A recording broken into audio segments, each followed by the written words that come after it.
Olá, seja muito bem-vindo a mais um episódio do podcast Eventos de Resultados. Eu sou Eduardo Frezarim e eu quero lembrar você que o objetivo desse podcast é levar para você, organizador de eventos, expositor, participante, palestrante, enfim, todos vocês que vivem os eventos, que amam os eventos, levar alguns insights, alguns exemplos de boas práticas e trazer muita bagagem de quem faz isso por muitos anos. Então, hoje a gente está aqui com mais um dos convidados que a gente tem muito que aprender. É uma pessoa que sempre que eu estou com ele, é um aprendizado, é uma aula, é uma mentoria assim, em cada uma das nossas conversas. Eu estou falando do Paulo Otávio Pereira de Almeida, o PO. Eu acho que muitos de vocês conhecem o PO.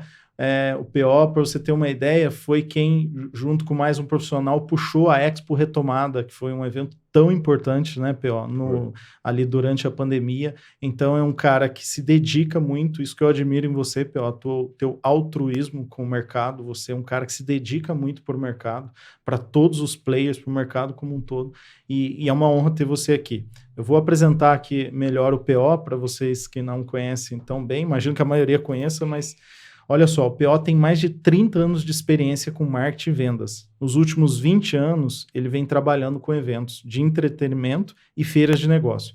Desde julho de 2022, ele se tornou diretor executivo da UBRAF, que é a União Brasileira de Feiras e Eventos de Negócio, eventos corporativos.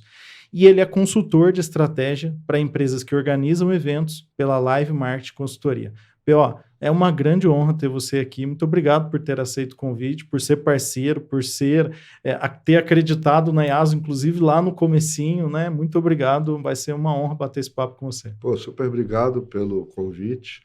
Eu acho que essas oportunidades que a gente tem de conversar sobre o setor, sobre tendências, enfim, são oportunidades que a gente no dia a dia não dedica muito tempo para isso, né? Eu acho que a gente fica muitas vezes no tático, na correria, e é importante para nós, para os seres humanos, para profissionais, a gente refletir sobre as nossas ações, para onde elas estão tentando nos levar. A Expo Retomada partiu disso, né? Foi uma reflexão, né? Durante a pandemia, eu recebo uma ligação do Fernando Lumers, infelizmente já nos deixou, também um consultor, e ele faz aquela pergunta, né? O que a gente precisa fazer para esse setor voltar a ter a importância que tem depois que acabar essa pandemia? Então, a minha vida foi sempre buscar respostas para perguntas bem feitas que surgiram na minha frente. Essa foi uma pergunta bem feita, e a gente fez sem fins lucrativos, sem ser associação, mas convidando todas as associações do setor a participar e apoiar. A gente fez o primeiro evento com o aval, vamos dizer assim, ou mais precisamente com o alvará oficial. Sim. Depois de 18 meses na cidade de São Paulo sem emissão de nenhum alvará, a gente fez, então, o primeiro alvará, primeiro evento presencial. A gente tinha mais de 20 protocolos para fazer e tal. Então, assim... Foi em 2021 ainda, não foi? Foi. Porque ainda, né? Sim. Não. Foi realmente difícil. Né? E o que eu falo para vocês, você usou o altruísmo, entendeu? E eu falo o seguinte, na minha vida profissional, eu escolhi trabalhar com eventos. Então, é uma coisa que eu tenho paixão, que eu tenho proximidade, que eu tive grandes oportunidades na vida de trabalhar com diversos tipos de eventos. Então, acho que eu sou um reflexo das escolhas que eu fiz no passado, né? Então, obrigado por ter me convidado. Eu te conheci, até eu gostaria de você falasse um pouco da tua trajetória. Eu te conheci no seu tempo de RX, né? Você de Reach, que é uma empresa gringa, né? Sim, inglesa, né? Sede em Londres. E você ali era o CEO, né? Você passou, pelo que eu vi do seu currículo aqui, 9 anos nessa empresa. Imagina a bagagem que isso te trouxe. Você já passou por muitas outras. Queria que você falasse um pouco da tua trajetória, mas eu queria te dizer o seguinte, quando eu te conheci lá em 2019, você já, né, há muito tempo era uma referência. Então, poder prestar um serviço para vocês naquela época foi fundamental para a minha história dentro da área de eventos também, né? E eu me lembro que você foi, alguns anos depois, você me disse que você chancelou, né? Você aprovou uma inovação, porque ter um aplicativo com gamificação dentro do Salão Duas Rodas de 2019, de certa forma, te podia expor a um risco de inovar, de fazer algo muito diferente, né? E você mesmo assim topou a ideia junto com o Lucas, né, com todo o time, que você tinha o Leandro lá, e foi muito legal, foi importante demais para nós, a gente entregou um resultado super interessante, né? Então você, eu imagino que em toda a sua história você tem sido um cara que acredita e que investe em ideias inovadoras. Então eu queria que você falasse um pouco da tua trajetória profissional. Perfeito. Eu acho que, eu vou contar, né, mas acho que naquela época eu já estava em posição de liderança, né? Aham. E um dos principais atributos do líder é fazer o direcionamento de inovação. Se Sim. não partir do líder a inovação, ou a mentalidade de Uhum. inovação, a organização não vai fazer. Sim. A liderança precisa fazer isso. Uhum. Como eu cheguei aqui, né? Então, eu me formei em administração de empresa e queria trabalhar com marketing, fui ser trainee de marketing da Unilever. Porque eu acho que quando você sai da universidade, você Aham. pega essas grandes escolas de marketing que tem por aí, ou que tinham Aham. naquela época, Unilever, Procter Gamble, Aham. Nestlé, essas grandes empresas multinacionais de produto de consumo são vistas como escolas de marketing. Sim.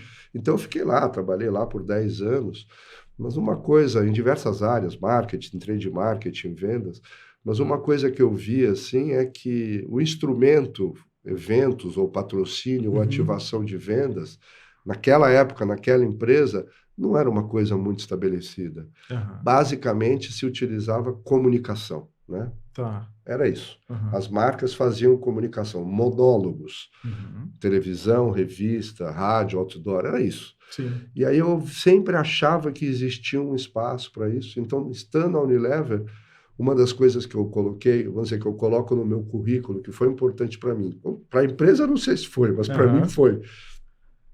Uma das marcas que eu era gerente de produto fez um primeiro programa de patrocínios, ou seja, utilizou eventos Aham. presenciais ou, enfim, atividades esportivas para passar a mensagem de marca que antes só era passada de uma maneira mais tradicional, através de mídia televisiva ou impressa. Aham. Então, assim, essas inovações, esses questionamentos, é aquela pergunta, mas por que que é só televisão e impresso e não pode fazer patrocínio? Essa foi uma das perguntas Aham. que eu fiz e fui buscar a resposta. O grande parte do orçamento de marketing era direcionado, quer dizer, quase na sua totalidade. 99%. Aham.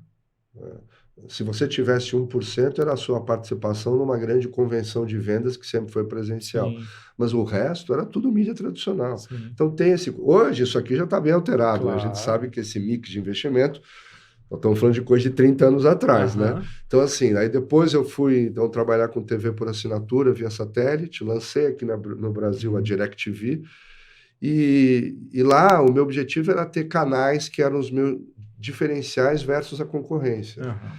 E aí, basicamente, eu passava por produzir e a produção significava um evento. Aham. Fosse um jogo de futebol, fosse um show, Sim. fosse um desfile de moda. Então, tem muito de evento por trás você preparar. A Aham. diferença é que ali tinha um aparato televisivo para você fazer a Aham. transmissão. Lá dentro eu conheci e fiz a primeira transmissão multicanal do Rock in Rio, né? Que legal. Ou seja, a pessoa podia escolher na DirecTV, através de diversos Aham. canais, qual câmera que ela queria assistir aquele show ou qual Nossa. palco ela queria assistir o show. Aham. Eu estou falando isso em 2001, 25 anos atrás. Então, assim, hoje você ter o multicâmera, como se Aham. fala, tá posto isso. Mas Aham. naquela época era uma super Não, novidade. e hoje nem funciona. Eu não vejo muitas emissoras fazendo isso Então, até hoje. em vez de você ter um editor de imagens, a gente pensava, a própria pessoa era o editor das suas imagens. Ela escolhia o Se ângulo. você gosta de bateria, você podia escolher o ângulo e ficar olhando para o baterista o tempo todo do show. Sim. Por que não? Aham. Isso estava lá, tecnicamente estava, é só uma questão de você disponibilizar os botões certos. Sim. Isso daí, por eu ter conhecido o pessoal do Rock in Rio, vamos dizer, com a transmissão Sim. multicâmera da DirecTV, me levou ao mundo dos shows de entretenimento. Aham. Então, eu trabalhei com o pessoal da Time for Fun, que é uma empresa que produz espetáculos e tem casa de Aham. espetáculo. Depois, eu fui trabalhar com a própria família Medina, na Dream Factory. Aham. E daí, depois, alguém fez uma outra pergunta para mim. Aham. Olha, você que já trabalhou com entretenimento, com corporativo, por que você ainda não trabalhou com eventos com foco na geração de negócios? Foi feita essa pergunta, e aí eu passei quase 10 anos, 9 anos na RX, organizando feiras. Então, nesses mais de 30 anos, eu falo que falta na minha carreira ter organizado os eventos esportivos, porque eventos corporativos eu fiz muitos, eventos de entretenimento fiz bastante, e feiras de negócio, pelas minhas contas, chega quase a 250 feiras que eu organizei em 22 setores da economia. Então, toda essa bagagem, né, acho que me ajuda hoje a ter essa posição altruísta, ter essa posição de estar ocupando a cadeira de diretor executivo da UBRAF, que é a associação que pega a cadeia de valor de quem organiza eventos de negócio. Então, promotores de feiras, recintos e alguns fornecedores especializados, como a gente tem a IASO, a empresa que faz aplicativos. Então, a gente olha a cadeia de valor como um todo. Então, eu estar lá, eu acho que é o reflexo das escolhas que eu fiz na minha carreira. Eu escolhi trabalhar com eventos, não fiquei rico por causa disso, mas eu tenho um prazer enorme, uma paixão muito grande nisso que eu faço, entendeu? Uma coisa é quando você escolhe trabalhar com aquilo. Então, as oportunidades que me apareceram, as respostas que eu fui buscar a partir de perguntas que foram me feitas, eu acho que mostram que uma carreira que algumas pessoas falam, nossa, mas como você foi trabalhar com eventos? Aí eu falo, olha, se eu me perguntasse isso quando eu saí da faculdade, a minha resposta seria que eu não iria trabalhar com eventos. Ou seja, nunca foi uma coisa premeditada. Foram realmente escolhas que foram surgindo e aí deu certo. Não, mas, Pel, você falou que não é rico, mas eu admiro uma coisa que você tem, que eu acho fantástico. Você roda o mundo.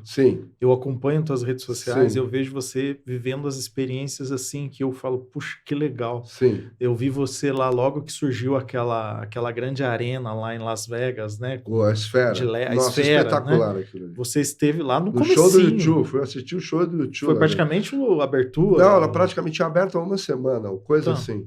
Então, assim, eu vejo você rodando o mundo, vivendo experiências, né, com a sua família, com pessoas com quem você fez amizade, com quem você trabalha.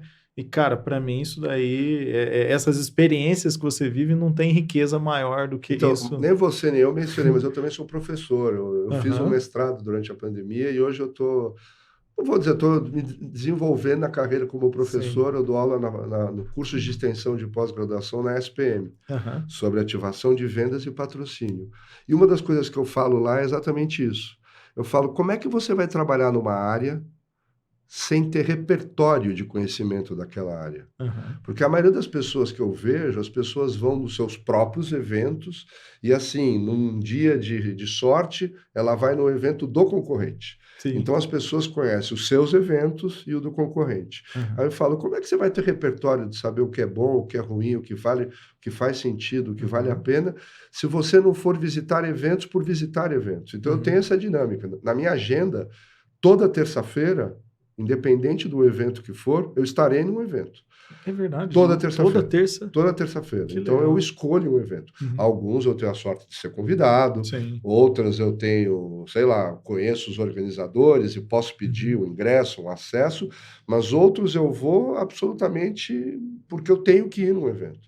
E aí eu acho que só você construindo o seu próprio repertório de experiências boas, experiências ruins, fora do país, dentro do país, no seu mercado, fora do seu mercado, somente isso que vai te dar poder de crítica. De você olhar e falar, isso é bom, isso é ruim, sem ter viés. Então, eu, como consultor hoje em dia, a coisa que eu posso me dar o luxo é exatamente isso, é não ter viés. Eu não tenho viés, eu não tenho que puxar o saco de dizer que aquilo é bom porque eu acho que é bom. Se eu for dizer que é bom, é porque aquilo, para mim, como visitante, como que foi uma experiência espetacular. Ou não foi.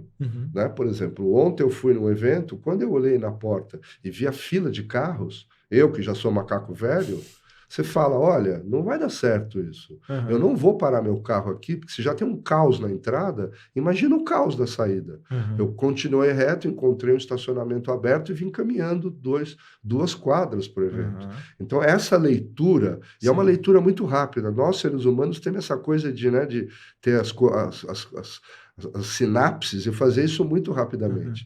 Então, eu com vivência, com ter ido muito evento, eu consigo já de antemão já olhar se aquilo vai ser um sucesso ou não. Eu, quando trabalhava com shows, a gente fazia uma certa brincadeira. Era o seguinte, vou assistir o show. Até a terceira música, a gente já sabia qual ia ser a dinâmica do show. Da primeira, a segunda e a terceira, você já sabia se aquele show ia ser uma porcaria ou se aquele show ia ser excelente. Porque você já vê a conexão do artista com o público, você vê se o público está interessado. Não precisa de muito tempo. Ali eram 3 músicas, eu acho que até é demais, tá? Mas em 3 músicas você sente o clima. Eu, quando vou ao evento, então, assim, a primeira coisa que eu faço, eu entro no local do evento, eu dou uma parada no fundo do local do evento, assim que eu entro na sala, e faço aquela reconhecida, sabe aquela fotografia mental? E aí você já vê, olha, putz, os caras colocaram só 2 estações de bebida. Ou então, não tem estação de comida, a comida vai ser em outro lugar. Então, esse é o primeiro momento do evento. Então, eu já vou decodificando e a experiência já diz. Por exemplo, esse de ontem, quando eu olhei aquela fila, a fila estava a 2 quarteirões do evento que eu estava, porque tinha um caminho. Aí você vai lá, era num hotel, aí você vê que, com certeza, o organizador do hotel não se preparou em incluir o maior número de manobristas e está trabalhando com o número de manobristas que funciona no dia do hotel normal. Porque os organizadores, às vezes, têm essa coisa de, quer saber, esse caos da cidade não é comigo. Para mim, o evento é o que acontece dentro da sala. Fora daqui não é comigo. Mas eu acho, pela minha vivência, pela minha experiência, que não funciona assim. Desde o dia que eu escolhi estar naquele evento, isso pode ter acontecido 1 ano, 6 meses antes, ou da hora que eu saio da minha casa para ir até aquele evento, faz parte da experiência. Se você não tem dinheiro para pagar o manobrista, coloca no convite que venha de Uber. Você concorda? Você é mais honesto em fazer isso. Porque você cria uma conexão emocional, lança um produto maravilhoso, dá um brinde espetacular, traz o CEO mundial, faz um PowerPoint incrível. E depois você chega lá na hora, tem uma fila desgraçada para pegar o teu carro, você esqueceu tudo aquilo que tá bom. Eu falo, o ser humano é cruel. Quantas vezes você não já viajou de avião? Você que mora 200, 500 vezes.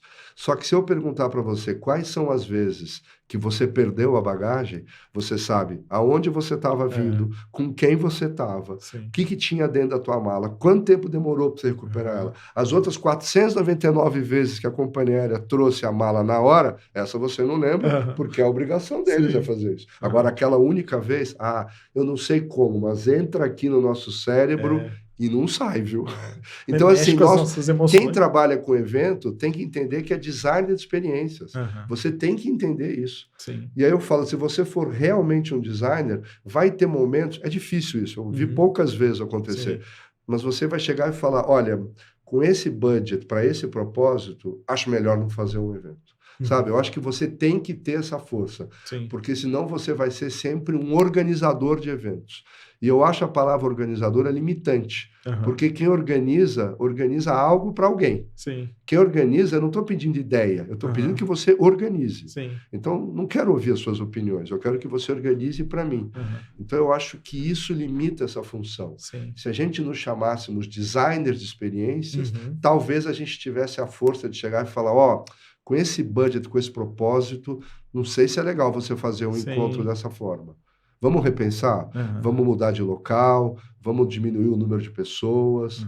Algumas coisas você pode mexer na variável. Mas se você é um organizador, você organiza a pedido de alguém e ponto. Você sabe que eu tenho visto muito isso, organizadores, né, como você diz, tentando atender a pedido de quem os demanda.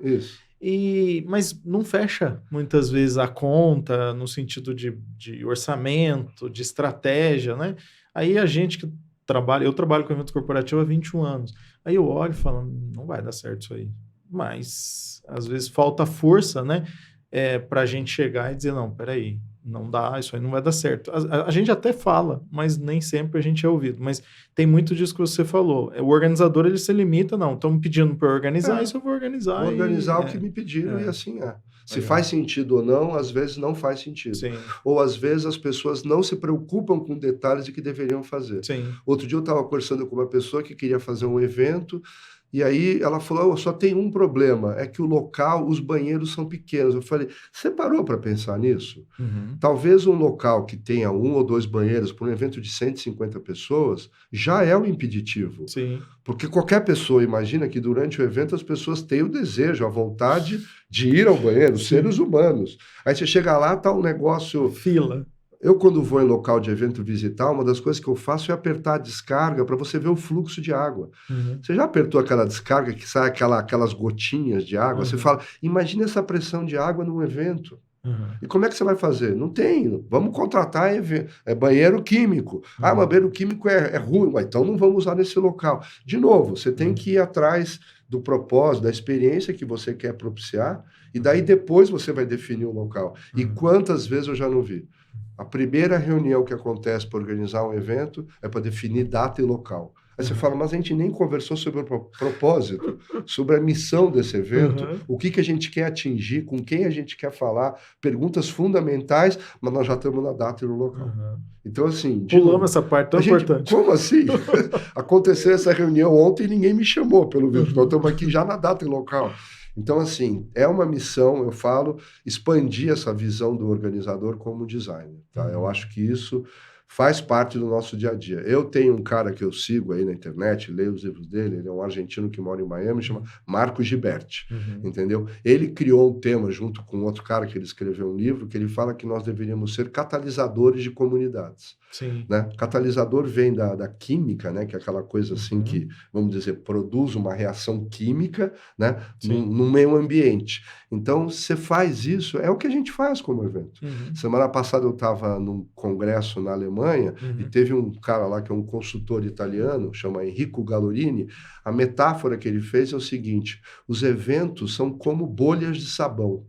Porque a bolha de sabão, ela tem uma estrutura, ela é bonita até, flutua e tal, mas ela é efêmera. Ela acontece durante um período e depois desaparece. Sim. Então, os eventos são isso, eles são bolhas efêmeras e cabe a você entender essa dinâmica por trás. Né? Então, assim, é uma coisa meio filosófica, eu falo o que eu estou dizendo aqui, mas se a gente fica na organização, no tático, e não entra na parte estratégica, a chance de dar errado é muito grande. Sim. E uma das minhas missões na minha vida, eu sempre olhava assim e falava, olha, quem que eu vou seguir? Quais são os eventos que eu vou tentar aprender alguma coisa? E eu falei, cara, evento de empresa de tecnologia, se os caras de tecnologia fazem evento presencial, pô, você concorda que o cara não precisa... Imagina, o Salesforce faz aquele evento Dreamforce em São Francisco, que as pessoas se esfaqueiam para ir lá. Você fala, mas o cara tem o network já, o CRM, o melhor CRM, ele pode falar com todo mundo online. Mas por que as pessoas se estapeiam para ir no evento lá em São Francisco? Então, essa dinâmica que eu ficava vendo das empresas, e aí você pensa, quando você é um desenvolvedor, né? Você recebe o briefing do CEO, do investidor, quem quer que seja, eu quero fazer um novo software. Se você é o engenheiro de software, você vai perguntar para o cara, mas esse software é o quê? É um turnaround? É um dia a dia? E aí depois que ele descobriu isso, aí que ele vai definir quem são as pessoas que vão trabalhar, quais são as tecnologias. Você concorda? Claro. Então eu falo, se faz isso na área de TI, por que a gente não faz isso na área de eventos? É igual. Antes de você definir o evento, me diga com quem quer falar, quais são as mensagens que você quer passar, qual é o resultado final do evento. Aí você vai partir para a modelagem. Sim. Aí você pode fazer uma coisa X, Y ou Z, tanto faz. Mas não, tem que ser 2 dias num hotel, tem que ter 4 horas de apresentação de PowerPoint antes do almoço. O almoço tem que ser curtinho, 45 minutos, porque nós temos 5 horas de PowerPoint na parte da tarde. Chega no final do dia, o cara nem lembra o que falou na primeira ação de PowerPoint. Sim. E tudo que ele queria era conversar com as pessoas que estão naquela bolha para falar sobre, e aí, como está se sentindo? Então, eu falo, às vezes a gente cria PowerPoint, sabendo que as pessoas querem coffee break. Que as pessoas querem se relacionar, querem trocar ideias, querem trocar experiência. E tudo que não tem no evento, às vezes, é isso. Você sabe que eu tenho visto, cada vez mais plenárias de conteúdos sendo esvaziadas e a área de networking cada vez mais... E eu vou te dar um outro depoimento. Eu sou palestrante também, as pessoas me contratam, eu faço palestras em eventos, para agências e tal. E aí você está no palco, E aí eu estou vendo o engajamento das pessoas, né? Então, às vezes, obviamente que tem aquele pessoal que está engajado no tema, mas Sim. tem aquele pessoal que não está nem aí, né? Então você vê a luzinha do celular, dá para você ver do palco, né? Então, assim, então o que eu vejo é isso, você tem que criar formas de engajamento. É. Mas se for o palco italiano, auditório, um monólogo, uma pessoa falando e as outras ouvindo, cara, se for 2 dias assim, as pessoas vão ficar cansadas É. ou não vão se engajar. Então, agora, por exemplo, o que eu vejo é os eventos criando essas oportunidades proativas. Uhum. Então, eu falo assim, se na área de eventos tem um santo grau que a gente deveria fazer, em especial em feiras de negócio, é o matchmaking ativo. Uhum. Você sabe quem são os expositores. Sim. Você vai atrair uma comunidade de visitantes para aquela bolha. Uhum. Você tem que programar essa interação. Uhum. Fazer isso é básico. Sim. De repente usar tecnologia, inclusive, né, para criar essa conexão de interessados, né? Quem está buscando alguma coisa com quem está oferecendo e aproximar esse. Bom, então, sobre o santo grau, Uhum. é isso. É você conhecer demanda, né? Oferta e demanda, Uhum. e você propor interações entre Uhum. eles. Pode ser eletrônica, bom, Uhum. pode ser física, podem ser as duas. Sim. O que não pode é não ocorrer. Uhum. Eu, como já organizei bastante feira, Uhum. e eu era, vamos dizer, o líder, assim, eu escutava da equipe comercial, ó, vem dar uma olhada como o corredor está cheio da feira, olha que sucesso essa feira. Aí eu, chefe chato, né? Aí eu virava para os caras que me falavam isso, falava, olha, eu só vou achar que é um sucesso na hora que a gente souber o que está acontecendo dentro dos estandes. Sim. Aí eu vou saber se é um sucesso. Uhum. Porque olhar se o evento está cheio pelo número de pessoas no corredor, isso não significa nada. Uhum. Pode ser um montão de cata-brinde, Uhum. pode ser um montão de gente curiosa, Sim. pode ser alguém que não tenha nada a ver com o seu setor. Uhum. Infelizmente, acontece isso. Uhum. Então, a gente precisa, do ponto de vista de quem organiza as feiras, conhecer o que está dentro dos eventos. Uhum. E a tecnologia pode te ajudar, né? Você pode isso. Antigamente, você tinha aquelas meninas bonitas com aqueles leitores de barcode, de código de barras, né? Quem nunca? Você está num evento, de repente vê a menina assim, Dá um bip. você fala, mas eu nem sei que empresa é essa, nem Uhum. sei o que você vende, eu estou passando aqui na porta. Uhum. A pessoa ia lá e pegava o seu lead. De novo, imagina o desperdício de tempo, dinheiro, inteligência, do que você quiser. Uhum. Desperdício completo. Então eu falo que o setor de eventos hoje, se tem uma palavra de ordem, essa palavra é eficiência. Uhum. Tá? Você ser uma mídia comprovada, por exemplo, ficamos 18 meses sem acontecer no mundo inteiro. Nunca Uhum. aconteceu um setor de ficar parado 18 meses Sim. como o setor de eventos. Voltamos mais forte. Uhum. Não tem um evento vazio depois da pandemia. Por quê? Porque os seres humanos são seres sociais. Uhum. A gente aprende um do outro, a gente vive no coletivo. Sim. É do DNA nosso. Uhum. Nem 10 pandemias vão matar os eventos presenciais. Nem 10. Uhum. Mas assim, a tecnologia pode ajudar esse tipo de Sim. coisa. Você entender um pouco mais essa dinâmica e ser mais proativo. Uhum. Você ter mais conhecimento de quem quer vender, de quem quer comprar, ou simplesmente quando você vai lançar um novo produto, entender, você pode de repente segmentar por dores e não apresentar uma lista de dores. Uhum. Eu fico pensando nisso, quando você chega num produto e você mostra uma lista de dores, 10% vai estar na primeira, a fileira 2 vai estar na segunda, Uhum. aqueles caras lá do fundo estão na terceira, e não necessariamente o aspecto cognitivo que esses caras entenderem essa mensagem vai ser igual. De repente eu ia sugerir, ó, em vez de fazer um para todo mundo com 10 listas de dores, por que você não faz 10 menores específicos com as dores de cada um? Uhum. Talvez você seja mais relevante para cada uma dessas audiências que você vai falar. Sim.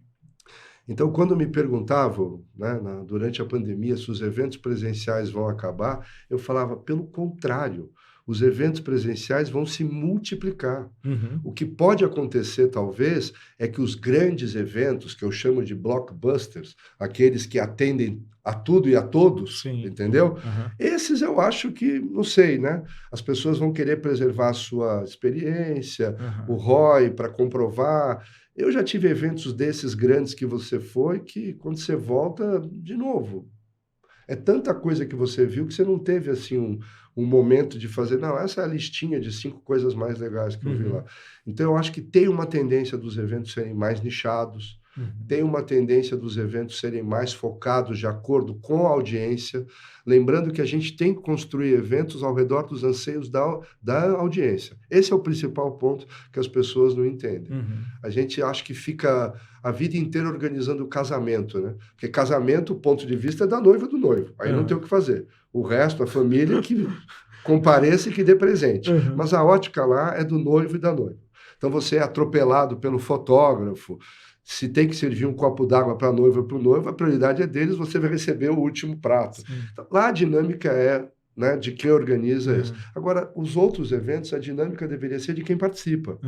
Entendeu? Isso é que faz um evento. Você entender a dinâmica de quem está vindo, por que está vindo e como ele gostaria de ter aquilo.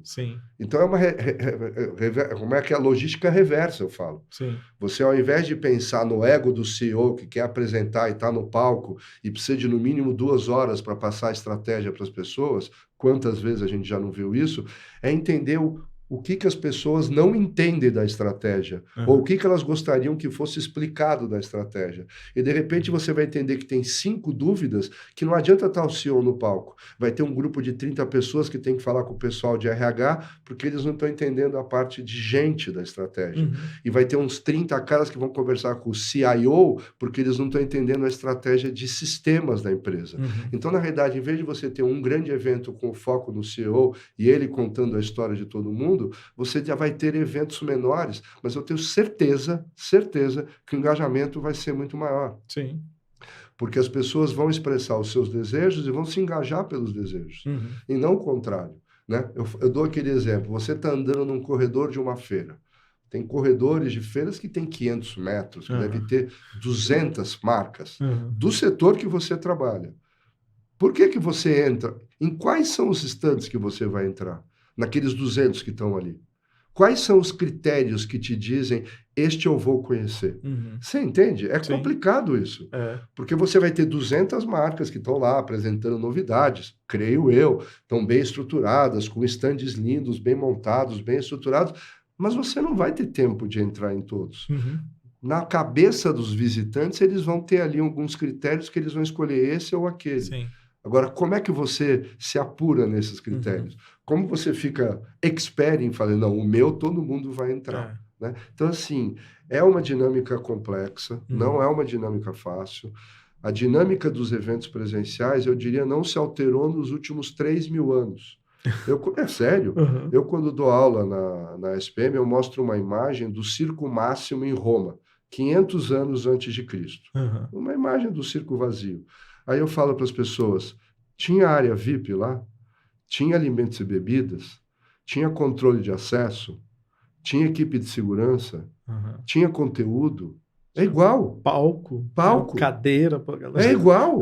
Só que lá que organizava era o imperador e hoje são outras pessoas. Mas a dinâmica do evento é a mesma há 3, 4, 5 mil anos. A gente não se alterou. O que tem de diferencial, talvez, dessa época que eu falei, é a tecnologia. A tecnologia, com certeza, é um diferencial. Agora, não a tecnologia a ponto de substituir os eventos. O presencial, por sermos gregários, é insubstituível. Eu falo assim, eu conheço pessoas que trabalham com eventos, óbvio. Aí, às vezes, eu converso com a pessoa, e aí, o que você fez nas suas férias? Eu fui para a Bélgica, que eu fui participar do Tomorrowland. Aí eu falei, então, você foi tirar férias de organizar eventos, você foi participar do evento? Pô, super criativo. Você foi trabalhar, você foi se divertir onde você trabalha. Então, é isso, as pessoas estão ligadas em eventos de diversas formas. Agora, você precisa entender como fazer esses ganchos. Eu acho que o grande erro é esse, as pessoas imaginam estar organizando sempre casamentos do ponto de vista da noiva e do noivo. E aí não tem discussão. Se a noiva pede, meu irmão, é aquilo. Se o noivo pedir, ele que está pagando também. Acabou, não tem discussão. A audiência que se exploda. Mas eu acho que deveria ser de uma outra forma. Pio, queria que você falasse um pouco da Ubraf. Antes de falar da Ubraf, só queria trazer você trouxe um ponto aqui, Pio, que para o organizador, promotor, né, o design de experiência ele é muito importante, principalmente para o design de experiência.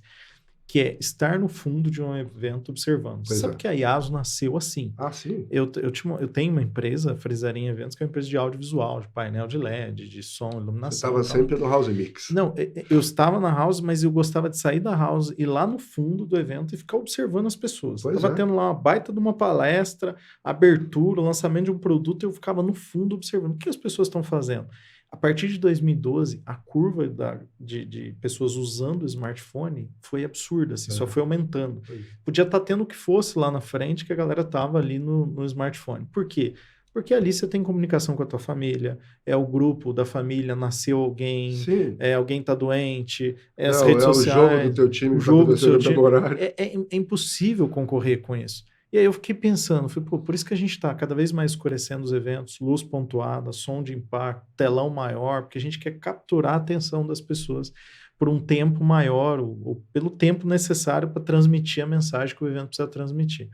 E aí foi nisso que surgiu a IASO. Mas eu só trouxe isso porque, assim, para mim essa observação, ela é muito importante. Então, quem é um design de experiência, ele precisa observar o fundo de uma plenária, ele precisa observar os corredores de um evento, de uma feira, ele precisa observar o que está acontecendo dentro do stand. E hoje, não é necessário que a observação seja só visual. Até porque a observação visual, ela pode ser enviesada, ela pode não ter dados suficientes. Hoje a observação ela pode ser feita com ferramenta tecnológica no evento presencial. Muito do que a gente faz é entregar para o promotor de eventos um volume de dados absurdo para ele analisar. Sim, ele nem tem noção. Muitas vezes ele acaba não analisando. O que a gente está fazendo agora é um trabalho de tentar entregar insights dos dados que a gente consegue coletar. Perfeito. Mas isso, para mim, essa observação, né, do que você falou, para mim é importantíssimo. No teu próximo evento aí, promotor, pare um pouco e observe. Observe números, observe fluxo. Vai em eventos para observar, não espere o teu. Vá a outros. Observe outros. Observe outros. Isso aí. Ontem eu estava num evento super legal com São Paulo, eu passei no corredor, me entregaram um folder. Aí eu peguei aquele folder, por educação, tentei entender o que aquela empresa fazia. Tinha uma frase bonita na capa do folder, um folder grande, tamanho A4. Dei uma folheada, acabou o folder de 4, 5 páginas ali. Para mim não ficou claro o que aquela empresa fazia. Aí você foi olhar a lata de lixo mais próxima que você estava, você viu que tinha vários folders lá dentro. De dispensar. Eu falei, cara, o que leva uma empresa a investir uma grana num evento super legal desse, que tem um público super qualificado, entregar um folder, não me chamar para trocar uma ideia. Olha, vem cá, você é empreendedor, você é empresário, você é gestor, você é líder? Então, nós temos aqui uma solução, porque me parece que era isso, falava alguma coisa de gestão, mas não ficou claro para mim. E aí podia ter batido uma conversa rápida comigo, ter qualificado o meu lead para uma ação pós-evento, e isso não foi feito. Então, falta observação do promotor, falta observação do expositor. Né? Quando os alunos lá na ESPM me perguntam qual livro o senhor indica que é a leitura básica para a gente trabalhar com eventos, eu viro e falo, Yuval Harari, Sapiens.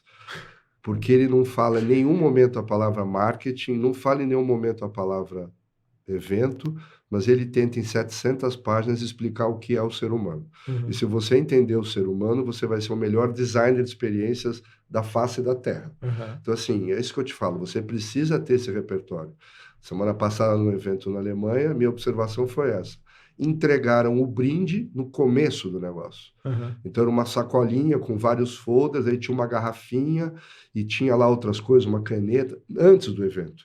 Só que daí você vê o coffee break, era todo mundo de pé para tomar café, comer e tal. E o que as pessoas daí faziam se estavam segurando uma sacolinha? As pessoas deixavam o brinde ali do lado, certo? Aquela sacolinha do lado. Via tomar café, conversar e tal. Aí, quando acabou o coffee break e as pessoas entraram dentro da sala de novo, o que estava? Você via um monte de sacolinha ter sido deixado ali. Porque a pessoa falou, bom, sacolinha agora que eu quero tomar um café, o que eu faço com ela? Deixa aqui do lado. Aí engata no papo e vai começar. Entrou, cadê a sacolinha? Esqueceu. Então, assim, são coisas básicas que a gente, ao observar, você vai olhar e falar, mas quem que é o louco que vai distribuir uma coisa no começo? Ou vai distribuir no meio de uma feira um folder gigante impresso? A pessoa vai carregar isso aonde? No bolso? Pelo amor de Deus, falta bom senso às vezes, eu acho. Falta bom senso. As pessoas se acham tão centro do mundo, acham que a sua empresa é a última bolacha do pacote e que as pessoas vão fazer fila para pegar um catálogo de 200 páginas, né? Não é triste falar isso, mas eu que vou em evento, eu vejo várias vezes isso, tá? A gente sofre, a gente se diverte com os eventos, mas sofre também. Né? Eu fui outro dia num evento, a gente sentou no stand dele para falar, nós éramos 3 pessoas.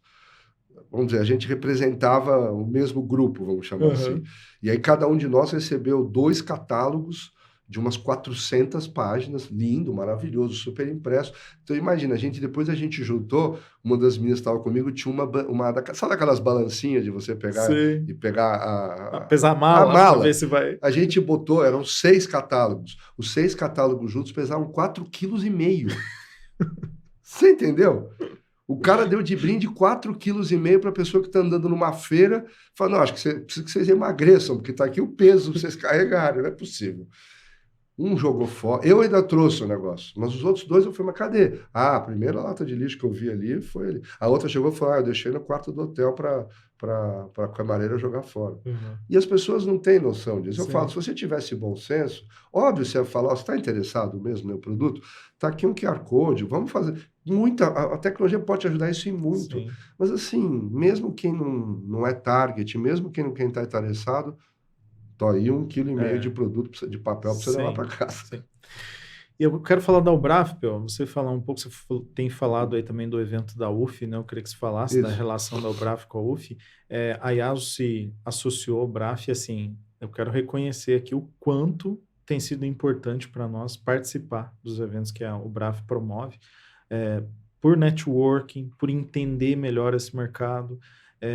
Eu me lembro quando os CEO Weekends que vocês fazem com as lideranças, né, dessas 3 áreas que você falou, de organizadores, promotores, de espaços de eventos e de fornecedores, tem sido assim, muito importante para nós por entender, beber de uma fonte muito confiável, muito atualizada de dados e informações que vocês trazem. Eu queria que você falasse um pouco da Ubraf, da UF, que é uma entidade internacional que vocês têm relacionamento, fazem parte, enfim, acho que é legal. Então, eu acho que o básico de uma associação é você fazer a advocacia do setor, né? Sim. Então, defender junto ao poder público, ir atrás do PERSE quando precisa, leis, então isso é o básico. Né? As empresas de um determinado setor se reunirem em prol de objetivos em comum, mesmo que vocês sejam concorrentes, faz sentido. Sim. Então, esse é o básico. Representatividade do setor. E aí eu acho que o segundo ponto mais importante é você ser uma câmara de ressonância neutra. Você está lá conversando com seus concorrentes sobre coisas que te afligem. Sim. E ali, do ponto de vista, todo mundo é do mesmo setor. A gente já sabe, a gente conhece, sabe quanto você vende, sabe o teu preço. Mas todo mundo tirando o chapéu ali, foi o que eu falo. Se você tiver senioriedade nessa discussão, você vai poder tocar em assuntos e conversar sobre assuntos que são inerentes a todo mundo. Né? Então, aí todo mundo fala, mas eu não vou abrir os meus segredos. Mas ninguém está pedindo isso. A tua vida profissional, você mantenha na tua empresa. Sim. Mas existem pontos que você precisa discutir com os teus concorrentes. Então, a advocacia junto ao poder público é fato, mas você poder se reunir com os seus concorrentes e conversar sobre assuntos em comum, isso é muito rico. Eu não tinha histórico de trabalhar ou ser gestor de associação, mas eu tinha histórico e vivência de participar de associações. Né? Então, acho que para ser o diretor executivo, de novo, eu vim com a visão do associado e não com a visão do gestor da associação. Então, isso é ótimo, né? Porque você sabe as dores, as necessidades. Isso, então, criando grupos de trabalho online para você entrar em assuntos específicos, gerando o que você falou de CEO Weekends, que nunca tinha sido feito em 38 anos de associação. Isso. Você colocar empresas concorrentes entre si para discutir um tema, para falar sobre tendências de futuro, né? Você fazer visitas técnicas, né? Eu levei a equipe do recinto A para visitar o recinto B. E, teoricamente, como assim? Você está levando a equipe do Burger King para visitar a cozinha do McDonald's? Eu falo, é isso que eu fiz. Essa polinização é importante. Porque daí você falava com as pessoas vamos dizer assim, do McDonald's, e as pessoas falam, não, mas imagina, eu não poderia entrar nunca na cozinha do Burger King, porque eu sou concorrente, eu vou lá, eles não vão me mostrar lá. Pelo contrário, acho que as pessoas têm que ter identidade, senioriedade e sabedoria, de aí que você vai aprender coisas. Sim. Aí que você vai poder ter o repertório que eu falo, de falar, olha, eu faço hambúrguer fritando os dois lados. Lá eles fritam de um lado só. Olha só, vamos parar para pensar. E cada um tem a sua proposta de valor, e cada um tem o seu valor de mercado, e assim a vida continua. Então, ser um elemento neutro e possibilitar a conexão entre parceiros é que eu acho que é a coisa mais legal. Eu, como diretor executivo, eu vejo que a coisa que eu mais aprendo é isso. Porque você vê as opiniões distintas que as pessoas têm. Alguns têm uma opinião sobre um assunto e outros têm opinião sobre outro assunto. Mas quando eles estão conversando, de repente você entende que não existe, talvez, um tamanho para atender a todos. Você vai ter que ajustar um pouco do que você ouviu ali com o outro. E se você não tiver esse campo neutro que eu falo, esses momentos neutros, não vai acontecer. Onde você vai buscar essa informação?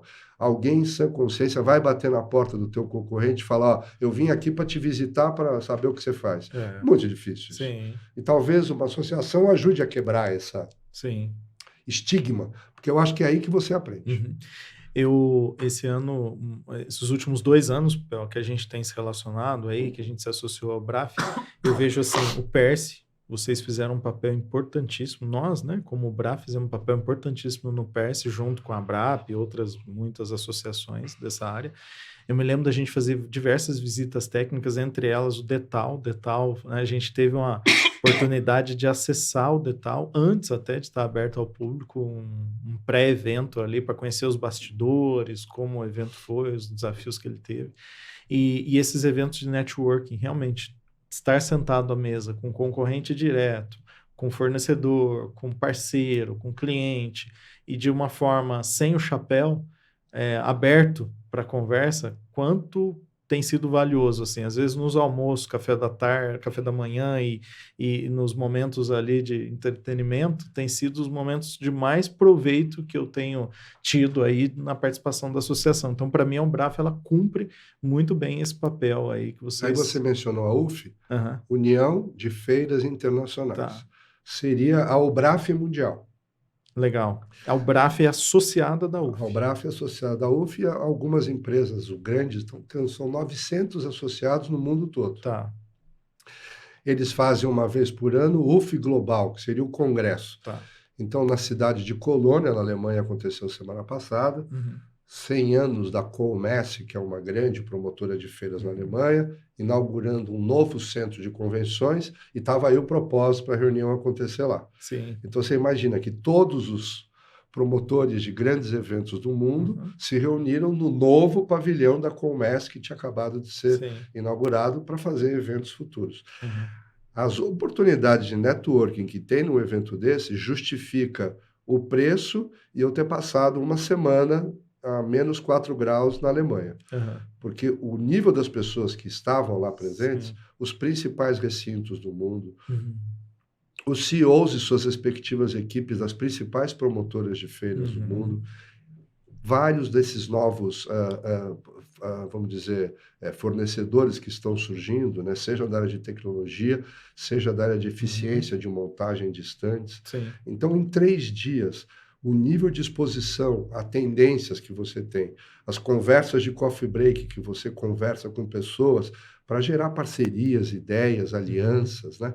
Então, a gente já saiu de lá, por exemplo, vou dar só um exemplo. O ano que vem acontece no Japão a Expo Osaka. A cada 5 anos acontecem essas grandes feiras universais. Isso acontece já há mais de 150 anos. A última foi em Dubai, a próxima será em Osaka. Interessante que a Torre Eiffel foi lançada num desses eventos. A transmissão ao vivo pela televisão foi em outra. A roda gigante, eu uso como brincadeira, foi o assunto de uma feira universal no século XVIII. Bom, lá eu estava o cara da JEXA, que é a Japan Exhibiting Association, a UBRAF do Japão.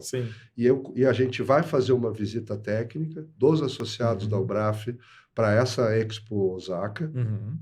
Nós vamos passar mais ou menos 10 dias no Japão. E aí eu falei para ele, ó, além da gente conhecer a Expo Osaka, que é óbvio, eu não quero perder a oportunidade de estar no Japão e mostrar para as pessoas que vão, sejam eles promotores de feiras ou donos de recintos, de o que tem de legal no Japão. Sim. Então, nós vamos fazer visitas adicionais. Além do que vai ser a visita à Expo, eu vou querer levar eles, provavelmente, esse grupo de pessoas, provavelmente na venue mais renomada de Tóquio, que é a Tokyo Big Sight, Sim. e nós provavelmente vamos fazer a visita dentro de um escritório de um promotor de feiras no Japão, para ele contar como está lá o portfólio dele, quais são os eventos que ele está investindo. Sim.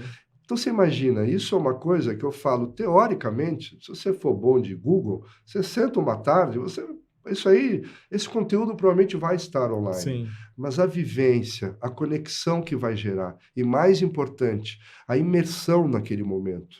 Você vai ter o tempo de reflexão. Então, Sim. quando eu estava lá, essa semana que eu passei lá em Colônia, não foi só importante as palestras que eu assisti, ou as pessoas que eu troquei cartão, ou não. O muito importante foi a reflexão. Sim. Eu estar sentado com 2 ou 3 pessoas do setor lá numa cervejaria, tomando uma bela cerveja alemã, entendeu? E comendo um Bratwurst maravilhoso. Mas o que você achou daquilo? Então, quando o cara falou aquilo, eu não sei se aquilo pegou legal. Mas é verdade isso. Também, você ficou com essa sensação que o cara pareceu um pouco... Eu não conhecia. Sabe assim, você faz reflexões que você não estaria fazendo se estivesse olhando no Google ou participando de uma reunião no Zoom. Sim. Se você estivesse numa reunião do Zoom, talvez o seu ser interior estaria fazendo essas reflexões, mas não com uma pessoa do teu lado com um copo de cerveja na mão. Ouvindo uma opinião. Então assim, eu acho que isso é enriquecedor. Sim. Óbvio que eu vi palestras excelentes. Óbvio que eu conheci pessoas do mundo todo que têm posição de liderança e vão poder me ajudar a fazer coisas futuras. Mas tão ou mais importante foram os momentos de reflexão que você tem em colocar na tua agenda. Eu vou passar uma semana fora do escritório. Eu vou passar uma semana onde eu vou olhar menos os meus e-mails, eu só vou olhar os e-mails quando eu chegar no hotel. Sim. Eu vou estar de verdade aqui participando desse evento. E as reflexões, as conexões que você faz. Eu gosto de anotar, né? Eu tenho meu caderninho, eu vou anotando tudo. Cara, eu comecei a ver as coisas que eu escrevi lá, sabe?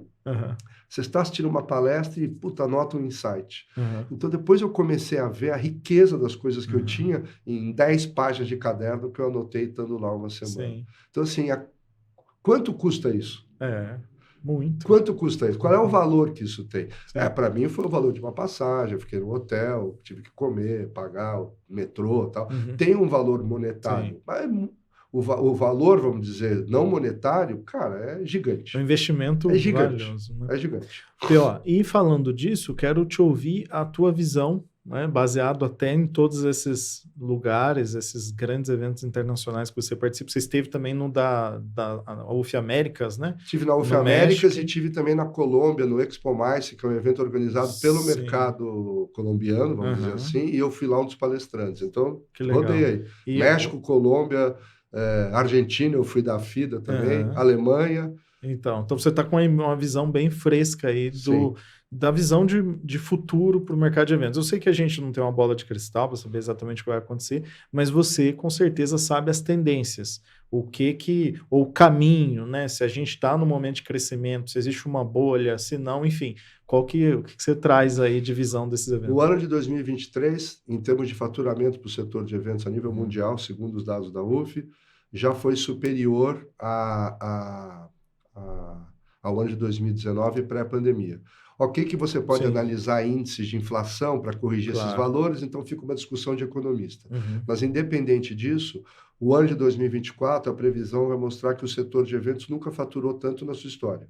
Então, como ferramenta, vamos dizer assim, eventos, está comprovado que, se é que eu posso dizer isso, né, me perdoem até, mas a pandemia foi até benéfico para o setor nesse sentido.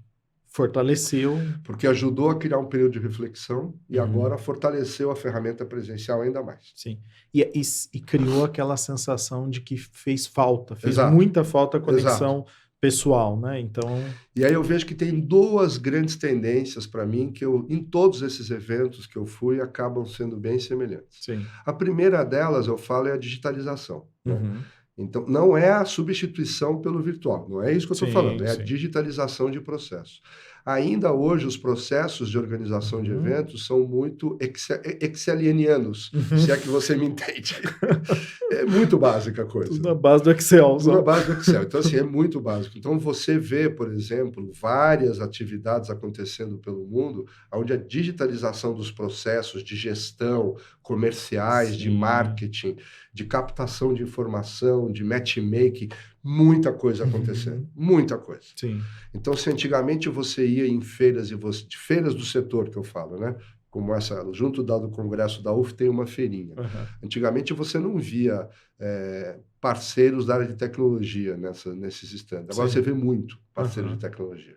Então a primeira é essa, a digitalização é um aprendizado que o setor teve, e eu diria que qualquer promotor de eventos que não se utiliza de digitalização na sua estratégia está cometendo um pecado mortal, porque não aprendeu a força que a tecnologia pode te ajudar a alavancar os seus negócios. Então, digitalização é outro. Sim. E o outro é a sustentabilidade. Né? Os eventos não podem ser vistos como agressores ao meio ambiente. Pelo contrário, uma grande associação alemã, mais ou menos o que seria o BRAF da Alemanha, que chama-se AUMA, a UMA, AUMA, ela apresentou um estudo de uma universidade super renomada na Alemanha com o seguinte racional: as feiras de negócios são hubs setoriais.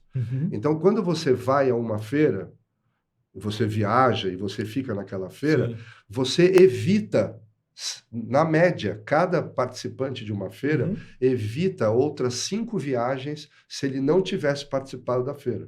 Porque você tem ali um hub... Porque está todo mundo lá. Essa semana que eu passei em Colônia, Alemanha, eu tenho certeza que todas as pessoas, as principais lideranças do setor de eventos B2B no mundo estavam lá. Se não estava lá é porque teve algum problema pessoal, estava lá. Então, assim, eu não preciso ir até Hong Kong para conversar e entender o que está sendo feito na nova venue de Hong Kong, que por acaso vai ser a sede do próximo congresso da UF no ano que vem. Eu já conheci, sem ir para o evento em Hong Kong, eu já sei o que a venue está oferecendo e quais são os diferenciais. Então, assim, esse lado, eu diria que é talvez o que os eventos se propõem de sustentabilidade, é uma promessa muito forte. E aí a gente tem que entender aonde está a nossa pegada de carbono. Provavelmente ficar gastando em stands, onde a gente utiliza muito mais o ego do que a inteligência. Né? Eu vejo muito stand baseado no ego e pouco na inteligência, né? Nas suas funcionalidades, se ele é reutilizável, quais são os materiais. Então, toda essa tendência de digitalização e sustentabilidade me mostra que, no futuro, teremos mais eventos presenciais, mais eventos nichados, que são relevantes do ponto de vista da atratividade de quem visita. É o visitante que manda se o evento vai ser um sucesso ou não. Tá? E tudo isso, vamos dizer, você vai ter, aquilo que eu falo, a característica básica do ser humano, que é ser social. Então, não é que nós não vamos ter eventos, nós vamos ter mais eventos. Então, eu tive também a oportunidade de visitar né, durante essa viagem. Como eu falei, eu não fui só para lá, eu fui para a Bélgica, numa cidade turística chamada Bruges, e eu fui conhecer um novo centro de convenções, uma cidade super turística, aliás, linda cidade de Bruges, na Bélgica. Eles se intitulam como a Veneza do Norte, então tem os canais, é lindo. Só que é uma cidade que é patrimônio da Unesco, e durante a pandemia, eles construíram um centro de convenções ultramoderno, com as coisas mais de construção, de sustentabilidade e tudo mais, e de tecnologia, porque eles falaram, olha, a gente mesmo sendo um destino turístico, que nós somos patrimônio da humanidade, e nós temos um fluxo turístico durante o ano inteiro, a gente acha que existe a oportunidade de a gente atrair um novo tipo de visitante, o visitante de negócio. Então, eles construíram um centro de convenções espetacular, um arquiteto português. Que visão, hein? Construir um centro de convenções no meio da pandemia. No meio da pandemia. Parece que a cidade investiu 60 milhões de euros para construir. E aí eu fui conversar com a gestora e ela me disse, não, mas o nosso foco é muito específico. Porque a gente não tem grandes hotéis aqui na cidade. É uma cidade de 100 mil pessoas. A gente não tem grandes restaurantes, mas a gente tem ótimos hotéis pequenos e a gente tem ótimos restaurantes. Então, o nosso foco são conferências de 500 pessoas no máximo. Esse é o meu nicho de mercado. Eu vou trabalhar e buscar conferências de 500 pessoas. Se for uma conferência de 1.000, eu vou chegar e falar, desculpa, não é aqui. Aqui nós não funciona. Vai para uma cidade como Paris ou vai para Londres. Aqui a gente quer 300 pessoas, porque além de você propiciar o contato próximo daquelas pessoas que estão participando da concorrência, da conferência entre si, elas vão poder interagir com a cidade, que é linda. Então você percebe que ali tinha um planejamento muito bem feito pela cidade, em saber que tipo de visitante eles querem ali. Aí eu estava lá vendo, bom, deixa eu ver qual é a programação de amanhã. Ia começar um evento, era um tema assim, eu sei que era alguma coisa relacionada com medicina, que era alguma coisa relacionada com o desenvolvimento de proteínas no futuro. Então você imagina que todos os caras do setor, do mundo de proteínas X, que eu nem sei o que se trata, estavam lá reunidos.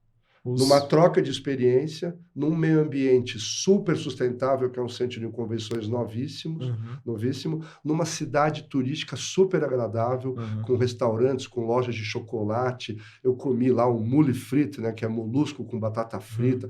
Um negócio espetacular. Então, assim, a gente tem que entender que o que falta daí no Brasil é planejamento de longo prazo. É as cidades entenderem que os eventos podem, deve ser uma alavanca de desenvolvimento econômico, mas não é. Outro dia eu fui, não vou dizer o nome porque é melhor não, né? Mas eu fui para uma cidade, né, bem longe de São Paulo, vocês imaginam aonde, entendeu? Aí eu chego lá, tem um centro de convenções construído pelo governo federal. Lindo, maravilhoso, enorme. Mas daí eu vejo, eu fui de avião, né? Aí eu olho para o aeroporto e vejo que tem 3 voos para aquela cidade. 3 voos. Um às 2 da manhã, um às 6 da manhã e outro ao meio-dia. Então, a minha pergunta para o gestor do local de eventos é o seguinte, mas você combinou que é o povo daqui que vai usar esse centro de convenções, né? Não tem como... Porque gente de fora para vir aqui vai ter que ter voo fretado. Porque como é que vai fazer isso? Vai fazer um evento de 1.000... Era um evento, um lugar enorme, para 3, 4 mil pessoas. Como é que você vai colocar 4 mil pessoas de fora aqui num lugar que tem 3 voos? Então, esse tipo de pensamento é que a gente precisa fazer. Os eventos são alavanca de desenvolvimento econômico, eles serão cada vez mais nichados, e por serem cada vez mais nichados, serão cada vez mais relevantes. Cara, e no mundo de deepfake, para pensar nisso. O que você vai ver numa tela não necessariamente condiz com a realidade dos fatos.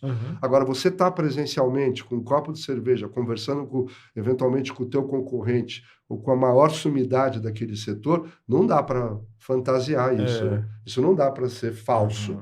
Pode ser que não seja o mais espontâneo possível, mas falso não vai ser. Então eu falo, quanto mais inteligência artificial tiver por aí, eu acho ótimo, porque quanto mais as pessoas vão valorizar o presencial. E ele tem que ser relevante, e ele tem que ser nichado, e são os anseios do visitante que vão definir tudo isso. A regra do jogo é se eu fui para a UF, eu tenho que comprovar o que eu gasto, porque o dinheiro não foi meu, é o dinheiro da associação. Eu tenho que fazer uma avaliação, um relatório, mostrar para o conselho da associação que vai dizer se a ida do PO lá valeu a pena ou não. É parte da associação. Mas tem a minha análise também. Se o tempo que eu dediquei para lá valeu a pena. Eu já fui para alguns eventos na vida que eu achei que eu perdi tempo lá e que eu não vou voltar mais. Melhor nem citar os nomes. Mas eu falo, esse eu não volto mais. Então, assim, todo mundo fala o tal do cálculo do ROI, né? O cálculo do ROI não é só de quem organiza. O cálculo do ROI é também de quem visita. E talvez esse seja mais importante. Porque você pode fazer o evento mais sustentável, mais barato e mais relevante, mas não fala com as pessoas que você imaginava que estavam lá. Você teve um montão de catador de brinde enchendo o corredor. É verdade. Pior, você falou de evento como alavanca de crescimento econômico. Isso. Você fez um estudo aqui de São Paulo, eu vi um barômetro junto com a Ubraf e outros profissionais, onde mostra uma média de gasto que as pessoas têm em cada destino, em cada cidade. A gente usa os gastos da cidade de São Paulo, que por enquanto esse estudo é feito só em São Paulo. Os eventos com foco na geração de negócio que ocorrem na cidade de São Paulo. Então a gente tem os dados para fazer isso com os dados que a gente recebe do Convention Bureau, dos hotéis, dos restaurantes. Então a gente daí tem uma premissa de calcular.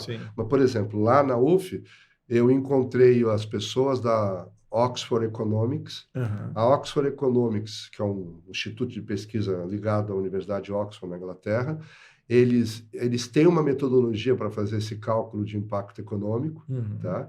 E nós vamos utilizar essa metodologia aqui no Brasil. Porque ele já tem algumas métricas e algumas premissas que às vezes a gente fica querendo reinventar a roda e a gente daí cria uma banana e o mundo está usando o abacaxi. Aham. Então, o que eu acho bom é a gente usar métricas que são aceitas no mundo todo. Sim. Então, agora eu vou conseguir colocar esse estudo que eu faço em São Paulo numa régua de comparação com todas as cidades do mundo que Legal. tem isso, porque eu estou usando a mesma métrica. Sim. Né? Então, eu vou fazer isso. Aham. Inclusive, na semana que vem, eu estou indo viajar para Aracaju, onde a gente vai fazer uma reunião, nós, associação, com o governo de Aracaju, porque Sergipe quer se posicionar também como um destino MICE, como a gente fala, né? Uhum. Meetings, Incentives, Conventions and Exhibitions, que eles ainda não são totalidade disso. Tem outras cidades no Brasil se posicionando melhor. E uma das primeiras coisas que eles vão fazer é realmente tentar comprar um estudo da Oxford para embasar as decisões de investimento. Legal. Então, tem um trabalho de base que tem que ser feito muito grande. Uhum.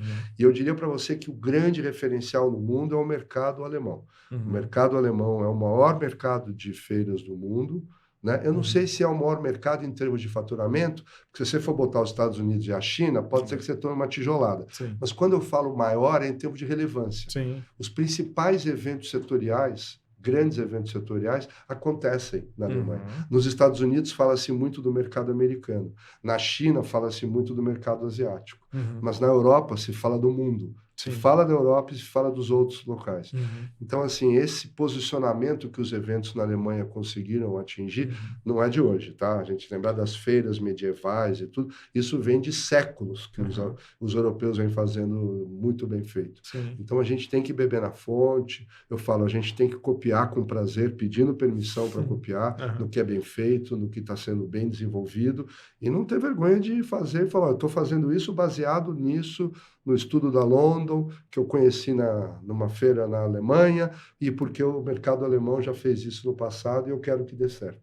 Legal. Então, essa visão de médio e longo prazo, que eu acho que aí é a minha função, né, como diretor executivo da associação do setor, essa é a dinâmica que eu tenho que fazer. Além de mostrar quais são as boas práticas de digitalização que eu conheço e que vi, e quais são as boas práticas de sustentabilidade, tanto para os recintos quanto para os promotores. Então eu vou e vamos dizer, como você falou, é altruísmo mesmo, porque eu vou, conheço e eu divido com as pessoas. Né? Eu não vou, se você me pagar, eu divido. Não. Eu sou consultor e na minha empresa eu eventualmente posso aprofundar isso.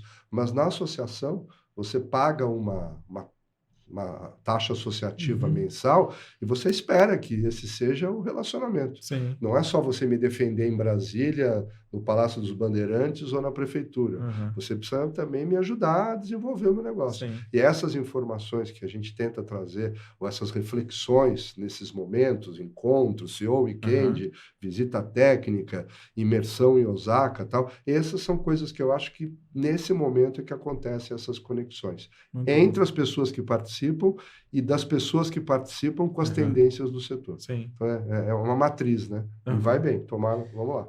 A gente está caminhando para o fim aqui, Pio. Eu quero, antes de encerrar, falar de 2 temas. Quero que você dê uma pincelada, porque você é um cara que está defendendo pela UBRAF, né, e está levantando muito bem essa bandeira de sustentabilidade, dos eventos terem o menor número possível de descarte, de desperdício, e o impacto que isso tem para a sociedade como um todo. E até antes da gente começar a gravação, você estava me dizendo, olha, em 10 anos, hoje, a gente está levantando essa bandeira porque a gente entende que em 10 anos vai ser assim. Hoje já é fundamental. Em 10 anos, quem não decidiu por fazer isso agora vai acabar ficando pelo caminho. Né? Eu queria que você falasse um pouco sobre sustentabilidade, o que está sendo feito no mundo e no Brasil nesse tema. Eu uso uma seguinte metáfora. Há 20 anos atrás, a sociedade mundial aceitava que as pessoas fumassem cigarro até dentro de avião. Sim, verdade. Por alguma questão X, isso mudou. Hoje, quem fuma cigarro, sem querer fazer nenhum julgamento de valor, mas é um pária, né? Se você está no escritório, vai lá na rua. Se você estiver fumando no avião, você vai ser expulso do avião.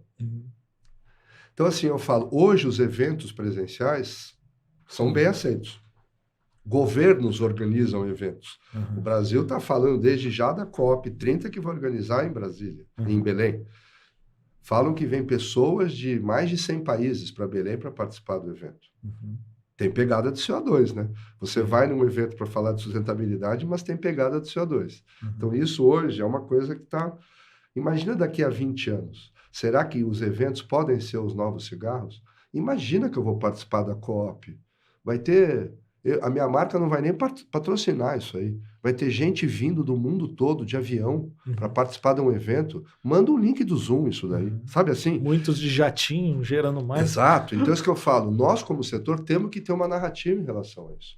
E a grande narrativa hoje, sabendo que a movimentação das pessoas é um problema da sociedade e não do setor, porque você precisa se locomover para ir para a sua faculdade, você precisa locomover para ir visitar sua mãe, e você precisa se locomover para ir para o hospital. Para ir para eventos é uma decorrência. Então, não é o problema do setor, é da sociedade. Mas, gestão de resíduos, do que fica e do que acontece dentro dos eventos, aí não tem ninguém para reclamar. Aí é com nós mesmos. Então, eu vejo que essa coisa de ter estandes que são pensados pelo ego e não pela inteligência, produzem uma quantidade de resíduos absurda. Absurda. E então eu vejo que a principal ponto é a gestão de resíduos. Os eventos têm que minimizar os resíduos ao extremo. Não dá para montar um stand enorme, desmontar e jogar tudo aquilo no lixo, né? Pois é, isso é um desperdício absurdo, sem contar, né, toda a pegada de carbono e até o resíduo que você vai jogar num lixão, até se for o caso. É péssimo isso. Então, assim, esse entendimento de sistemas construtivos, de redução de CO2, de pegada de CO2, de redução de movimentação logística, não pode tirar o brilho que é um evento, que é um hub, uma vitrine de inovações para um definido setor. A gente não pode ser penalizado por coisas básicas. Então, eu falo que é urgente o setor fazer essas discussões, eficiência em montagem, eficiência em utilização de recursos, serviços que os recintos podem oferecer, não para um evento, mas para todos os eventos que acontecem lá. Tudo isso é uma dinâmica única, buscando que a gente demonstre o potencial que a gente tem de se encontrar presencialmente e a beleza que isso tem desses momentos de reflexão, mas que nós não somos. Eu falo, os eventos têm que ser agentes positivos de sustentabilidade. Nós temos que demonstrar que a gente não é negativo em nada. A gente não gera resíduo nenhum. Aliás, a gente evita a geração de pegada de carbono, porque se você vier encontrar as pessoas aqui, você evita outras 5 viagens. Isso se você não for da área comercial, eu falo. Que se você for da área comercial, vai evitar outras 20 viagens. Né? Então, assim, essa narrativa que a gente precisa criar. E aí, participar de uma UF, que é uma associação mundial, a gente vê que esse conceito está sendo discutido na China, no Japão, no Brasil, na Argentina, na Nicarágua, nos Estados Unidos. Não é uma coisa local, é uma coisa global. Então, lá tá, quais são os termos que nós vamos usar, quem são os stakeholders que a gente tem que envolver, e aí tem bastante trabalho. Você até deu um exemplo de um venue, né, um espaço de eventos que só monta com um parceiro, está do lado, que ele é um parceiro, é um recinto na cidade de Estocolmo, na Suécia. E ele fala que o seu diferencial competitivo é organize o evento aqui, porque aqui eu tenho 0 emissão de carbono. Tudo que você precisa para fazer o teu evento já está aqui. Você não precisa trazer nada. Venha só você. Não tem aquela logística de caminhões. Não tem logística de equipamento, não tem logística de montagem, não tem logística de catering. Talvez o catering, a comida, ele ainda vai fazendo um raio ali de proximidade, entendeu? Mas ele minimiza o impacto de pegada de carbono, porque ele, como recinto, é one-stop shopping. Ele oferece tudo. E hoje a gente sabe que não é assim.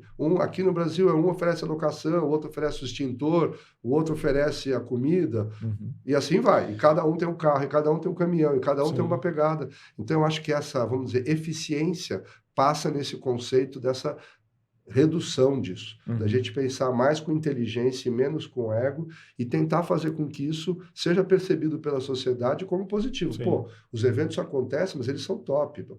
Aliás, o resíduo orgânico que eles deixam vira adubo, e esse adubo eles doam para pessoas que geram receita a partir do adubo.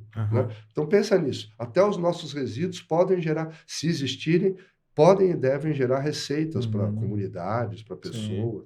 Então, essa Avenue, por exemplo, tem o teto dela, além de ter placas para receber energia solar, Uhum. tem aquela horta comunitária que todas as comidas que estão lá dentro têm que utilizar prioritariamente os materiais que são fornecidos pela horta para minimizar deslocamentos. Sim. Então, esse conceito eu achei muito inteligente e, mais do que achar inteligente, uma tendência. Eu imagino que isso vai ser... Estamos falando em 10 anos, estamos falando em 15 anos. Sim. Isso vai ser o futuro do setor de Uhum. eventos.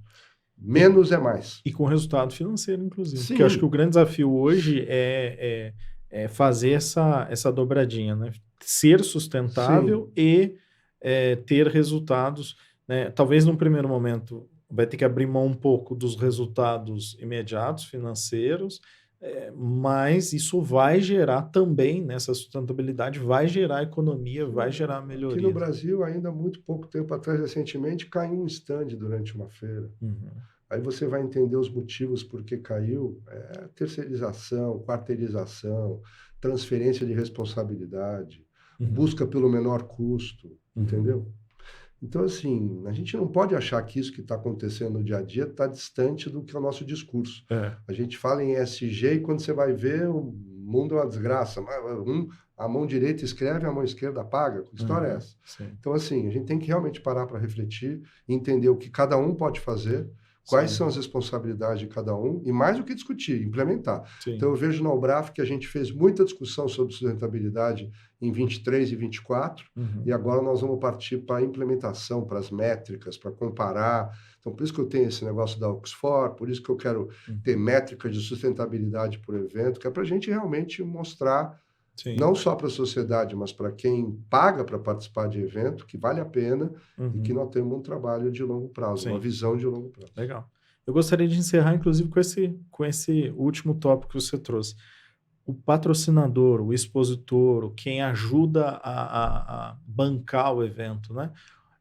Como tornar, essa é uma discussão que a gente está tendo, inclusive, na Umbraf, como tornar o evento mais eficiente para ele, né? Como olhar o ROI de uma forma diferente. Isso é uma coisa que você está trazendo, não espero todas as respostas suas, mas você tem uma visão muito legal disso, porque você trabalha com feira de negócio há muito tempo. Você tem uma visão daquilo que da forma correta de encarar isso e da forma errada, né? Então, eu queria ouvir de você um pouco sobre Primeiro, a gente tem que entender que quem organiza uma feira é um fornecedor de serviço. Sim. Então, ele não pode dificultar a vida de quem participa, ele tem que facilitar a vida de quem participa. Então, esse conceito de one-stop shopping vai nesse sentido. Sim. Quanto mais você conseguir ser plug and play, melhor. Porque você reduz o trabalho do gerente ou da gerente de marketing, que vai ser o responsável pela participação, em reduzir e te oferecer tudo plug and play. Você chega aqui, venha com o corpinho e traga o seu computador e vamos lá. É isso que precisa estar aqui. Então, esse é um lado, né? O outro é você fazer com que empresas, existem muitas corporações, muitas multinacionais, você imaginar que o que ele está fazendo na sua matriz vai ser diferente daqui no Brasil. Então, as pessoas vão começar a exigir, já estão exigindo, que você busque locais, ou ações, ou eventos, ou propósitos que estejam de acordo com os propósitos macros da empresa. Sim. E se você não fizer esse alinhamento, a chance de você perder interesse dessas empresas em patrocinar é enorme. Então, a revitalização da proposta de valor para atender os anseios, de novo, de quem paga a conta, expositores ou visitantes, no caso de um congresso, é fundamental. Se você não dedicar tempo para entender o que essas pessoas estão falando, pode dizer, pare de organizar evento. Sim. E o expositor, ele está ali para fazer, na maior parte dos casos, para dois grandes motivos, né? Fortalecimento de marca, brand, e performance. Ele está ali também para gerar negócio. E o que eu acho sensacional nos eventos é que ele consegue... É uma das poucas mídias que consegue entregar as duas coisas. Consegue entregar brand e performance, né? Growth. Eu falo, é uma mídia imersiva. Sim. Mídia imersiva. É uma das únicas que tem, mídia imersiva. As outras não são imersivas. Essa é. Não sei, no futuro, a holografia, sei lá, mas deixa quieto. Mas legal. E E a forma como esses expositores fazem o cálculo do ROI também, uma coisa que eu tenho dito, P.O., sempre que eu tenho oportunidade de conversar com alguns expositores, é fazer o cálculo de ROI da forma correta. Tem muita gente que ainda pensa na feira de negócios de 20, 30 anos atrás, onde as vendas eram feitas dentro do stand, no local. O cara tinha um talão de pedido ali, Isso, contava já fazia. Quantas folhas foi, sucesso ou fracasso. Exatamente. E hoje a gente sabe que não é assim. Você olha para o teu CRM, né, para o teu software ou para a tua planilha de gestão de venda, você vai ver que tem um tempo. Existe um ciclo da venda. Tem empresas que são 15 dias, 30 dias. No caso nosso, são quase 60 dias o ciclo da venda. Não tem como eu chegar no stand de um evento de 2, 3 dias e achar que eu vou sair dali com um monte de negócio, calcular o ROI. Se você fosse vendedor de pipoca. Exatamente. Né? E o que eu tenho dito é o seguinte, tem negócio que gera para nós, tem eventos que geram um negócio um ano depois. Sim. Então a gente faz um recorte de 12 meses. Olha, 12 meses pós-evento, tudo que entra de novos negócios, a gente busca a raiz. A raiz foi, eu encontrei com vocês no evento tal, eu fui no stand de vocês no evento tal, eu assisti uma palestra de vocês no evento tal. A gente vai reunindo aquilo, vai alimentando o CRM, e 12 meses depois a gente consegue ter uma visão, fala, olha aqui o quanto gerou de negócio esse evento. Esse, para mim, é o cálculo de ROI correto, né? E aí eu posso fazer um comparativo. Olha, eu investi tanto nesse evento e tive tanto de retorno. Se eu tivesse colocado isso aqui em marketing digital, tráfego pago, teria retornado quanto? Pelo menos para a IASO, o retorno do investimento em evento ele é muito maior do que o do marketing digital. Mas tem uma exuberância que eu falo em você criar coisas desnecessárias. Então, quando você coloca nessa conta um stand de 300 metros, com sala para os 3 diretores e garçom para servir café lá dentro, depois você vai colocar numa planilha isso, vai ficar difícil você amortizar. Sim. Quantos eventos eu já fui nos Estados Unidos, onde você vê marcas importantíssimas, onde nos Estados Unidos os caras têm o que eles chamam de drape and pipes. É um stand que é uma cortininha, uns tubinhos que segura a cortininha, o cara tá numa cadeirinha com uns folhetinhos ali, uns cartões e uma tela de computador, entendeu? Então o cara tá lá focado em gerar lead, tá lá focado em gerar venda. E aqui a gente no Brasil, como você falou, tem esse aspecto do branding. Eu acho importante. Mas se o branding é too much, é muito branding, você vai virar um stand. Todos os gringos, quando vêm aqui no Brasil, falam, nossa, as feiras no Brasil são maravilhosas, os stands são fantásticos, incríveis. Eu me pergunto muitas das vezes que eu vou aqui a evento, por que o evento ou o stand daquele evento precisa de piso elevado? Ok, se você precisar distribuir cabos ou alguma coisa, eu entendo o porquê do piso elevado. Mas eu olho, e é o que eu vou muito em evento, eu diria para você que 90% dos stands que eu vejo com piso elevado não precisa. Então, assim, por quê que... Aí você vai ver, você vai conversar com o dono da Venue, ele fala, não, a cada metro quadrado aqui no meu chão está calculado para suportar 4 toneladas de peso. Então, assim, por que você vai ter que construir piso elevado? Então, tem algumas coisas que são alguns dogmas que a gente vê, eu chamo isso de exuberância, eu chamo isso de estratégias do ego, porque, na realidade, se você for colocar numa planilha isso, vai ser a primeira coisa que vai falar, mas não precisa, né? Isso aqui dá para reduzir. Isso aqui dá para fazer de um outro jeito. Então, assim, eu acho que esse trabalho, que é o tal do ROI, que a gente precisa saber falar. É tirar um pouco da exuberância, saber dosar o brand no que seja necessário. Existem momentos que é mais, verdade. Existem momentos que pode ser bem menos. Tá? Então, você saber gerenciar isso faz parte do papel do design de experiência que a gente está conversando aqui. Agora, se você for organizador, o evento aí tem 500 metros de stand, tem 2 andares, lá em cima tem uma sala de reunião que ninguém nunca usa, é tudo com piso elevado, você vai ter 35 recepcionistas com coletor de negócio, pegando até lá na fila do banheiro quem é as pessoas. Se for isso, continua e vê se um dia funciona. Dificilmente funcionará por muito tempo. Né? Se você quiser continuar, sinta-se à vontade. Boa sorte. Encerrando aqui, eu gostaria, assim, você falou no começo de perguntas, né? Você gosta de perguntas que mexem. Quero te deixar uma pergunta final. O organizador de evento, o promotor, o design de experiências, que você até nos incentivou aqui a ser que está nos ouvindo, o que você diria para ele para os próximos anos olhando aí para 10, 20 anos, além do que você já falou de sustentabilidade, o que você diria para qual o papel, qual é a grande missão desse profissional, que é ele que está criando, é ele que está ajudando a desenvolver, é ele que está botando de pé eventos que movimentam toda a economia e que fazem a gente estar aqui tendo essa conversa. O que você diria para esse organizador? É a busca incansável pela relevância. Uhum. Não tem jeito. Sim. Quantos eventos a gente já não viu que eram de sucesso e morreram? Uhum. E quantos eventos de setores que você nunca ouviu falar, quando você vai a primeira vez, você chega lá, já tem 5.000 pessoas. Sim. Outro dia eu fui num evento do setor de bolos, pessoal. Parar para pensar. Uhum. Durante a pandemia, muita gente precisou de receita, começou a fazer os seus bolos para vender. Cara, é um evento que tem 30.000 pessoas hoje, de confeitaria. Pessoas que organizam bolo. Em última instância, eu nunca pensaria que um negócio desse iria encher, quanto menos ter 30.000 pessoas. Sim. Então eu falo, seja relevante. Entenda o que o seu evento pode fazer para aquele respectivo setor. Porque se você não tiver relevância, de novo, não faça o evento. Vão ter outras formas de você conseguir fazer, passar essa mensagem.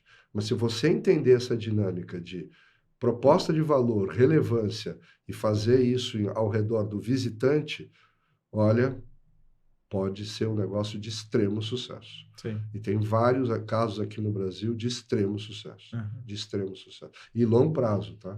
Coisas que estão acontecendo aí há 10, 15 anos e continuam absolutamente relevantes, atualizadas, e você não vai deixar de reservar um espaço na tua agenda para estar presente lá nesse evento X no ano que vem. Relevância é a regra do jogo. Se você sentar em berço esplêndido, achando que o sucesso do ano passado vai ser o sucesso do ano que vem, toma cuidado. O comportamento muda, né? As pessoas vão sendo atualizadas. Toma cuidado. Legal. Cuidado. P.O., muito obrigado. Obrigado você pelo convite, foi bem legal. Um papo muito legal, sempre é uma mentoria, né, os papos com você. E espero que você, que é organizador de evento, promotor, design de experiência, como o P.O. te animou a ser aqui, tenha aproveitado esse papo. Eu quero catalisador de comunidades. Catalisador de comunidade. Eu quero deixar 3 palavras que você trouxe, P.O., para quem está nesse mercado. Você falou sobre digitalização, sustentabilidade e relevância. Esse aí é o segredo de tudo. Esse aí está o segredo aí. Então, gente, bota isso aí, né, no teu planejamento para 2025, para os seus eventos. E é a busca incessante da relevância. Isso aí é um negócio que é que nem unha, meu irmão. Tu, quando achou que tá com unha, faz de novo. Não é uma ação isolada. Não é um processo. Você vai ter que ir a vida inteira buscar ser relevante. Vida inteira. O que pode ser relevante hoje, daqui 3 anos, pode não ser mais, e aí você pode, né? E aí a gente vê outras coisas na sociedade, como lifelong learning, aí você vê que as coisas se conectam nesse sentido, entendeu? Não é porque você fez Harvard há 30 anos atrás que você vai continuar sendo relevante. Sim. Tem que continuar. Tem que continuar. É igual andar de bicicleta, se parar, cai. Pois é, não tem jeito. É processo. Não é ação, é processo. Legal. Então, ficamos por aqui com mais esse episódio do podcast Eventos de Resultados, com essa baita aula aqui do P.O. Fique atento por aí, a gente tem mais episódios, é quinzenal, e aproveite. Valeu, P.O. Obrigado pelo convite, valeu. Tchau, tchau.